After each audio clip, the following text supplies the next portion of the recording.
With all the attention in 2013 on high-end flagship smartphones such as the HTC One, the Samsung Galaxy S4, and Apple's iPhone 5S costing around $500 to $600 each, can a phone that costs around $200 deliver exceptional value and performance? A company called Verykools in San Diego, California hopes that the answer would be yes with its new S470 smartphone, which delivers exceptional performance thanks to a quad-core processor, a 720p HD display, and dual SIM cards. I'm Chang-Wen for Gotta Be Mobile. Join me in this video review as we find out more about the S470 from Verykools and see how it stacks up against the best-in-class smartphones of today. Right off the bat, you can see that the design of the Verykools S470 reminds us a lot of Google's Nexus 4 smartphone with its straight side edges and curved top and bottom pieces. The phone itself is just a standard phone. It has a very unassuming and conservative design, being cloaked in all black. This phone is called the Black Pearl, and it has just basically a black body. On the back you can see that it's coated in sort of a soft touch, but it's not really too soft, so it feels more solid plastic, but it's a soft touch material that's matte and not glossy like some of the phones of today. So that does reduce some of the fingerprints that you see when you're looking at a piano black glossy surface. The Verykools smartphone has a 4.7-inch display, which is similar in size to the HTC One.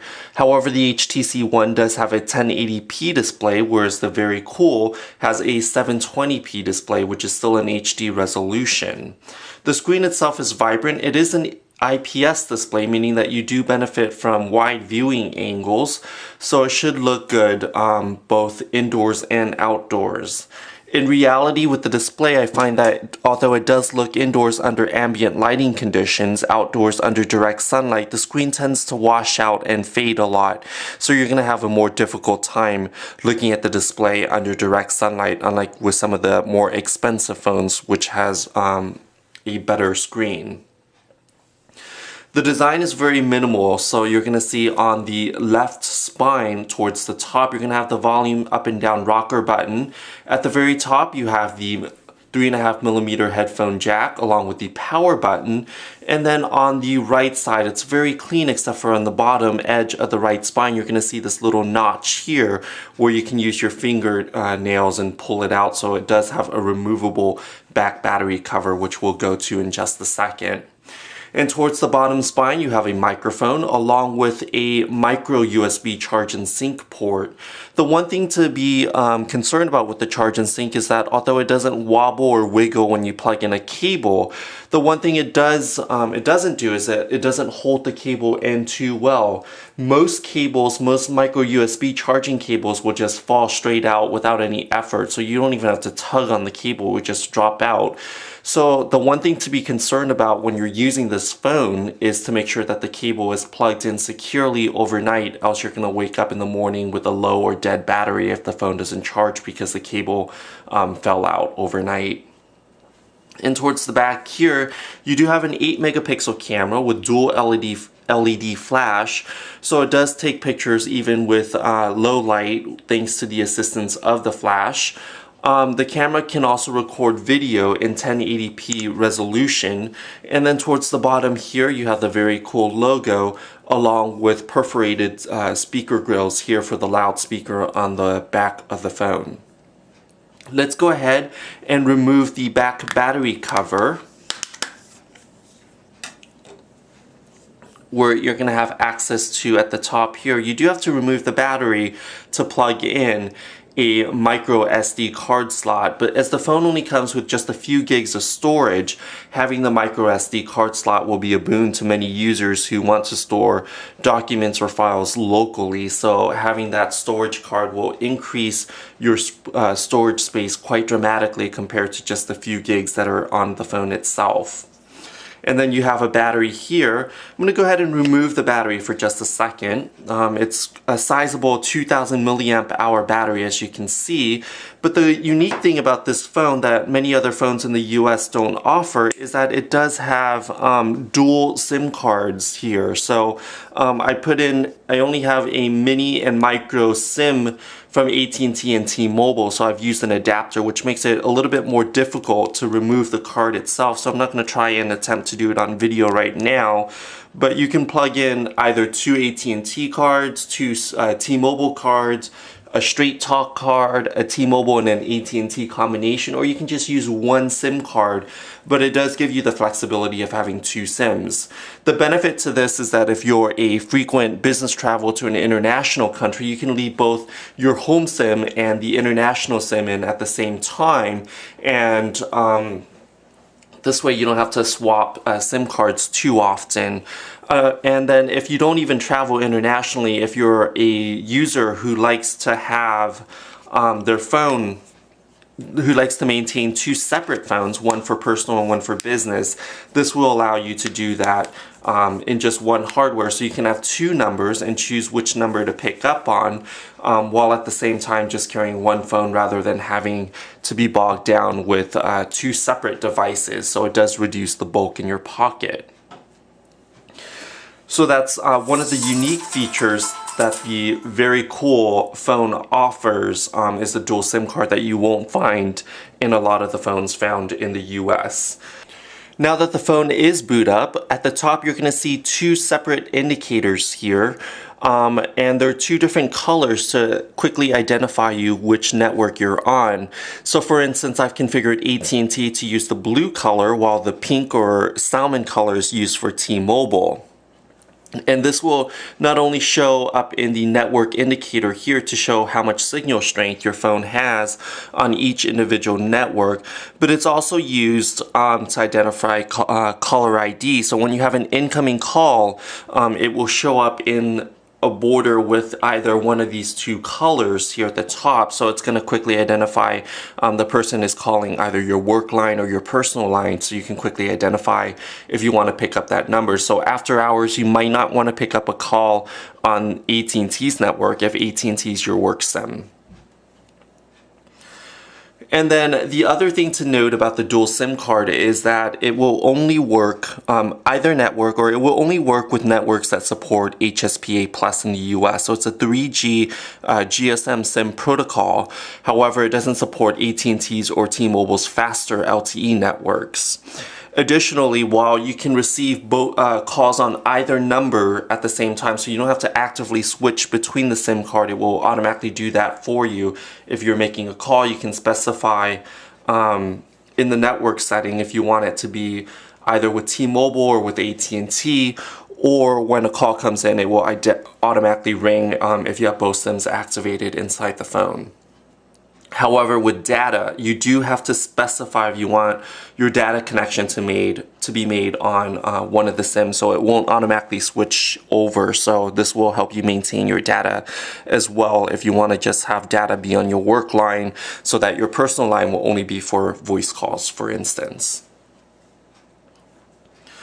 The Verykools470 runs a basic version of Android 4.2.1 Jelly Bean. And again, here we're going to have a lot more comparisons with the Google Nexus line because it's a pretty vanilla or standard version of Jelly Bean. So it works without much customizations, unlike some of the other flagships of the year where we're overwhelmed with some of the add-ons that are preloaded on the phone itself. Verykools does offer a number of different apps, including a file manager, a quick start guide, as you can see here. I'm going to try and find the file manager, which is right here. It will allow you to manage your files just right out of the box without having to download a third-party file manager program. And then there's also an out-of-box setup experience, which Verykools calls an OOBE, or out-of-box experience. And if you tap here, it's just like a quick start guide. So it will allow you to set up some of the most helpful or used settings on the phone itself, and it's also going to allow you to set up your network and your calls so you can manage your SIM that way.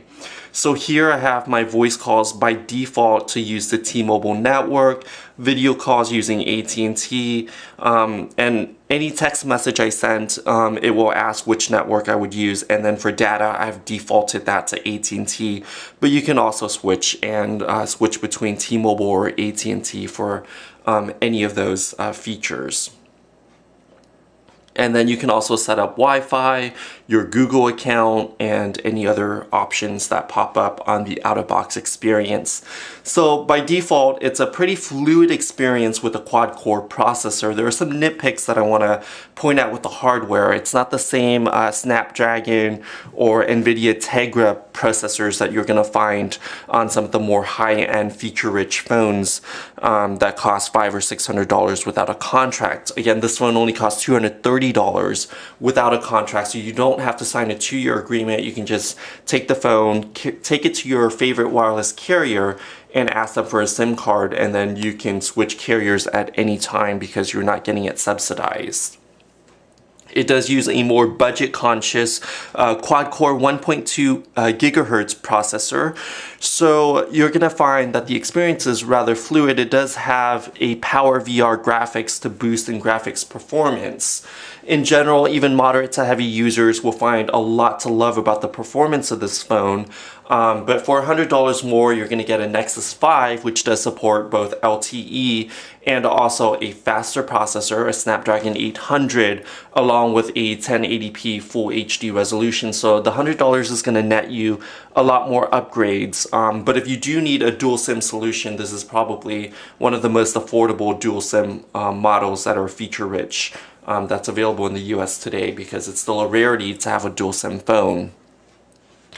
More heavy power users will notice that there will be some lag if you're doing a lot of intensive tasks at the same time, which includes downloading and installing applications from the Google Play Store while trying to launch another application. And when you're doing that, you're going to notice some lag or slowdowns in the system. The device does have 1 gig of RAM rather than the 2 or 3 gigs on some of the higher end models, so multitasking and lagging will probably be a little bit or somewhat noticeable if you're trying to run a lot of things at the same time. In terms of camera performance, I'm going to go ahead and launch the camera right now. It does use a pretty standard user interface here. So you have a carousel here on the left hand side, which allows you to switch from different scene modes. Here you have sports, you have night, a panorama, so just various different options. And then there's a photo shutter button here along with the video capture. There's a settings button here on the lower right hand side, which gives you more different settings options for the camera itself and for the microphone. The 8 megapixel camera does record 1080p video, and in terms of performance, it does perform rather well in good lighting situations, although the performance can be somewhat inconsistent. So sometimes you're going to get really great detailed shots, while at the same time some other shots might not have the same resolution or same details that you're going to find on some of the more high-end phones which have better camera sensors. So although this camera does a lot and it can still deliver quite a bit of power, it's not going to be the same performance as what you would expect from a $500 or $600 phone. It does have a 2 megapixel camera here at the front, so you can take self-portraits or even perform video chats on Google Hangouts or even on Skype. So for a $230 phone off contract that supports dual SIM cards, the Verykools470 does deliver quite a bit of punch for its price tag. Join me on www.gotomemobile.com for the full review of the Verykools470 smartphone. I'm Chang Wen for Gotta Be Mobile. Thanks for watching this video review.